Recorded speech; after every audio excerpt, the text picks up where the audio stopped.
कातंत्र रूपमाला की पाठशाला में हम आज आपके बीच चर्चा करते हैं। सर्वप्रथम स्वर संधि के अंतर्गत दीर्घ संधि की चर्चा करते हैं। दीर्घ संधि करने के लिए सर्वप्रथम हमारे पास सूत्र नंबर 24 आता है।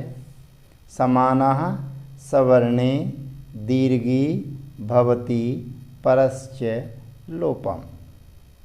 इस सूत्र के माध्यम से हमारे सामने स्थिति है तब धन अभ्युदय।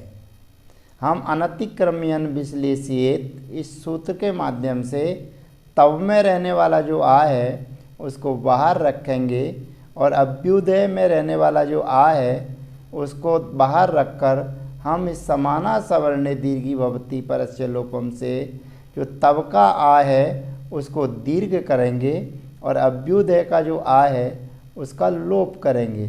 और एक आ का दीर्घ और एक आ का लोप होने पर हम अनतिक्रम्यन विश्लेष के माध्यम से फिर व्यंजन मस्वरम परवर्णम नयेत इस सूत्र के माध्यम से पुनः उन शब्दों को हम जोड़ देंगे तो हमारे सामने शब्द बन जाएगा तवाभ्युदय। दूसरा दृष्टांत हम लेंगे क्योंकि हमारे पास में समान संज्ञक 10 वर्ण हैं और उसमें परस्पर में 5 की परस्पर में 2-2 के जोड़े बनाकर सवर्ण संज्ञा होती है। तो यहाँ पर 5 हमें सवर्ण मिलेंगे। तो पहला सवर्ण हमें आ के सामने आ मिला। अब ऊ ई के बाद ई चाहिए तो हमारे सामने दूसरी स्थिति है दधि धन इदम। दधि में ई है और इदम में ई है। तो दधि की ई को हम अनतिक्रम्यन विश्लेषित इस सूत्र से ई को बाहर निकालेंगे और इदम की जो ई है उसको बाहर निकालकर समानः सवर्णे दीर्घी भवति परस्य लोपम इस सूत्र के माध्यम से दधि की जो ई है उसको दीर्घ करेंगे और इदम की जो ई है उसका लोप कर देंगे। व्यंजन मस्वरम परवर्णम नयेत के माध्यम से पुनः शब्दों को जोड़ेंगे तो बन जाएगा दधीदम। उसके पास में हमारे पास में ऊ के लिए हम व्यवस्था बनाएंगे तो वसु धन उभयो हो। वसु में ऊ है और उभयो में भी ऊ है।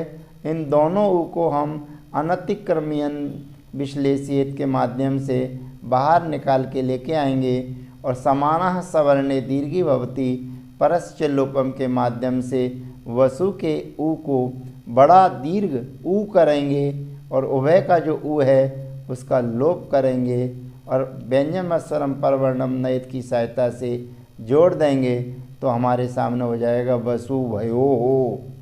अब हमारे सामने अंत है पितृधन ऋषभ। पितृ में ऋरि है और ऋषभ का भी ऋरि है।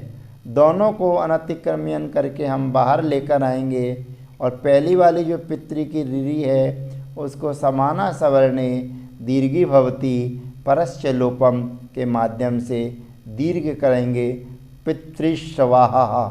ये शब्द हमारे सामने बन जाएगा।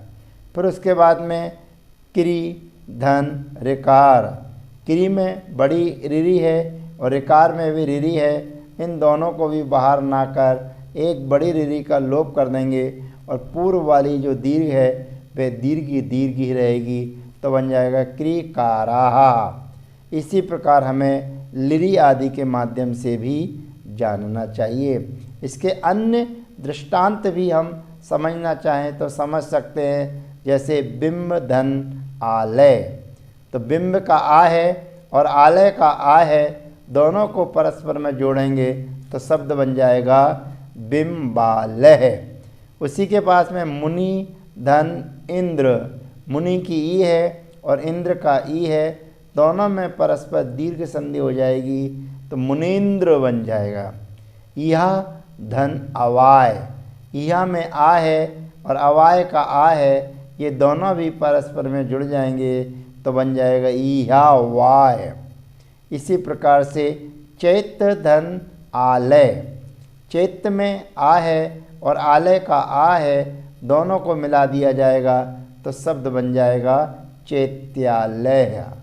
फिर विद्या धन आलय।